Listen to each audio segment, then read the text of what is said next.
Hello everyone, आइए जानते हैं कि जिनके साथ भी आप अपने लव लाइफ में डील कर रहे हैं, क्या यही पर्सन आपके ट्रू लव है? क्या इनमें वो वाली बात है जो हम किसी से भी मिलकर फील करते हैं, yes he is the one, she is the one, ऐसी वाली फीलिंग, या ऐसा कोई कनेक्शन है ये, या जस्ट ये पर्सन आपके साथ अपना कर्मा बैलेंस करने के लिए आए हैं? क्या ये वाकई में इस जन्म में आपके ट्रू लव है? मैं बात नहीं करूंगी शादी की, मैं बात नहीं करूंगी कमिटमेंट की, स्पिरिचुअल कनेक्शन की भी ज्यादा डीप में जाके, लेकिन जानते हैं कि क्या ये पर्सन आपके ट्रू लव है। रीडिंग जनरल कलेक्टिव टाइमलेस है, तो जो चीजें आपको रेजोनेट करती हैं वो आप रख सकते हैं एंड रेस्ट को जाने दे सकते हैं। प्लीज बताएं डिवाइन, मेरे व्यूअर्स अपने लव लाइफ में जिनके भी साथ डील कर रहे हैं, क्या यही पर्सन इनका ट्रू लव है, या इनके लाइफ में ट्रू लव आएगा, या इनके लाइफ में ट्रू लव आ चुका है? और अगर पहले ही आ चुका है तो ये है कौन? कौन मोहतरमा है, कौन भाई साहब है ये? भाई मेरे तो भाई साहब ही लगे। ओ ओ ओ ओ ओ ओ ओ ओ ओ ओ द टावर मूवमेंट, देखो बड़ा भयंकर सा है। देखो सेकंड है सेवन ऑफ कप्स, थर्ड है क्वीन ऑफ swords, फोर्थ है व्हील ऑफ फॉर्च्यून, फिफ्थ है द हर्मिट, सिक्स्थ है ten of pentacles,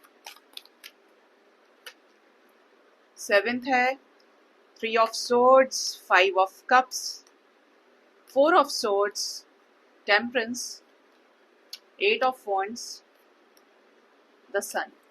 bottom of the deck we have six of cups की energy with seven of wands। जितने भी लोग ये reading देख रहे हैं, जब भी देखेंगे ये रीडिंग आपके सामने जब भी आएगी, अगर मैं एक रेशियो पे बात करूं, एक परसेंटेज में कि क्या ये पर्सन आपके ट्रू लव है, तो ये person 60 to 70% of the people, ये पर्सन आपका ट्रू लव नहीं है।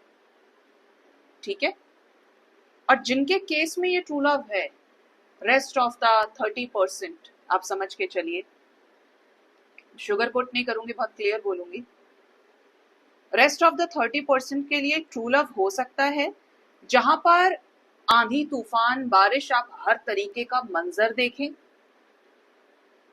और सब कुछ खत्म हो जाने के बाद, टूट जाने के बाद अचानक से कोई एक उम्मीद की किरण बने और ये प्यार आपको, सच्चा प्यार आपको मिल जाएगा।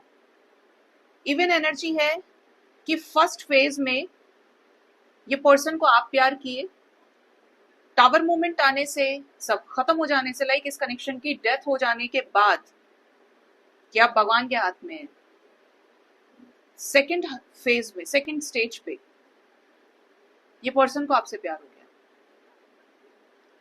और अब जो टाइम है वो बैलेंस का है, अर्धनारीश्वर की एनर्जी है, टेम्परेंस एनर्जी है, मैस्कुलिन और फेमिनिन को बैलेंस करके। ठीक है, तो 30% के लिए ट्रू लव हो सकता है, चाहे आप जिस भी तरह के कनेक्शन में हैं, बट बाकी जितने भी लोग हैं, this is not your person. किसी किसी को ये रिश्ता दोस्ती के रूप में मिला है, आपका सच्चा प्यार हो सकता है कि इस इंसान के साथ आप सालों से कनेक्टेड हैं, 6 साल, 10 साल, 11 साल, तो आप इनके साथ हमेशा हीलिंग फील करोगे कि ये अप्स एंड डाउन्स में, लाइफ की बहुत बड़ी बड़ी प्रॉब्लम्स में आपका साथ हमेशा देंगे। और दूसरा, ये पर्सन आपके लाइफ में आते जाते रहेंगे। थर्ड जो सिचुएशन है वो ऐसी है कि चाहकर भी चीजें वर्कआउट नहीं हुई, और इवन इसमें धोखे ही धोखे भरे पड़े होंगे। जब आप अवेलेबल होंगे तब ये बिल्कुल अवेलेबल नहीं होंगे, या ये हट जाएंगे। क्यों हटेंगे?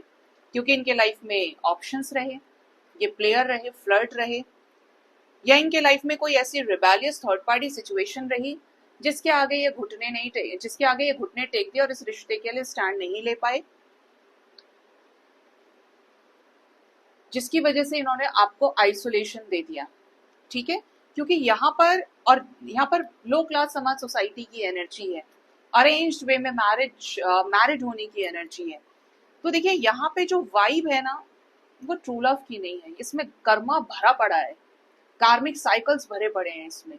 और आप एक चीज मानते हैं ना, सच्चे प्यार का मतलब है आग का दरिया है, डूब के जाना है, तो डूब कर जो पार हो गया उसी का प्यार सच्चा।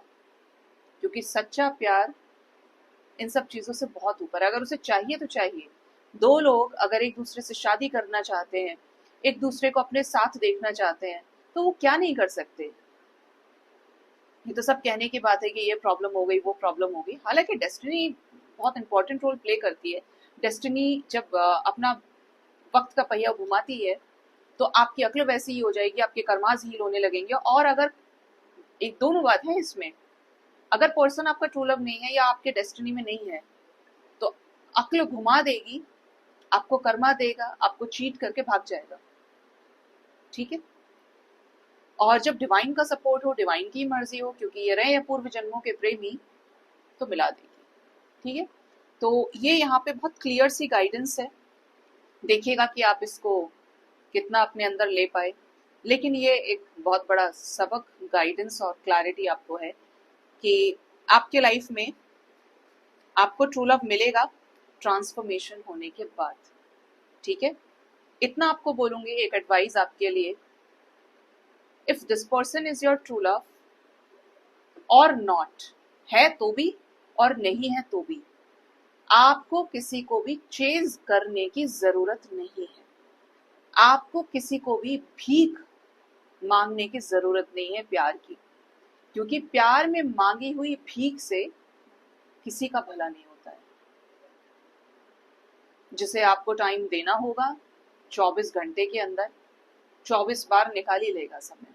आप खुद ही सोचो कि आप अपने 10 काम छोड़ के कुछ काम करते होंगे उस इंसान के लिए, और जिसके पास नहीं है होने के बावजूद वो बहाना बनाएगा क्योंकि आप उसकी प्रायोरिटी की लिस्ट में है ही नहीं। हो सकता है पहले रहे हो, समय के साथ फना हो जाती है अट्रैक्शन भरी फीलिंग्स, लेकिन क्या जिंदा रह जाता है? प्यार। कि किसी के ऊपर आरी भी रख दी जाए गर्दन काटने के लिए तो भी वो अपनी लैला का नाम ही लेगा, मजनू का नाम ही लेगा या लेगी। ठीक है। तो प्यार तो वैसी चीज है, क्योंकि प्यार को सपोर्ट ईश्वर भी करते हैं। अगर कोई वाकई सच्चा प्यार आपसे करता है तो आपको अपने आप को ट्रांसफॉर्म करना है, अपने आप को ग्रो करना है। जब आप बैलेंस हो जाएंगे तो यूनिवर्स आपको 10 टाइम्स ज्यादा प्यार भेजती है। अब आप ये कहें कि मुझे तो उसी से चाहिए, तो ये तो नहीं कह सकते कि उसी से मिलेगा। क्योंकि जब डिजर्व डायमंड करते हो तो कबाड़े को क्यों आपको वापस देगी? इतनी रिपेयरिंग के बाद नहीं देगी, क्या करेगी यूनिवर्स? तो आप अपनी वाइब्रेशन पे काम करिए सो दैट आपके ब्लॉकेजेस हील हो, और जो आपकी लाइफ में आने की एनर्जी है, जिसके साथ आपका पूर्व जन्मों का संबंध है, वो आपकी लाइफ में आ जाए। आप ब्लॉकेज ना क्रिएट करें। और अगर अभी है तो पहचान लीजिए। ठीक है। जो आपको लेकर अच्छा सोच रहा है, जो आपको लेकर पॉजिटिव है, जो आपके लिए एफर्ट कर रहा है, बट आपको अपने अंदर से फील करना पड़ेगा। इंट्यूशन बहुत जवाब देती है। ठीक है। तो ये रीडिंग आपके लिए है गाइस। अपना ख्याल रखिए। हर हर महादेव।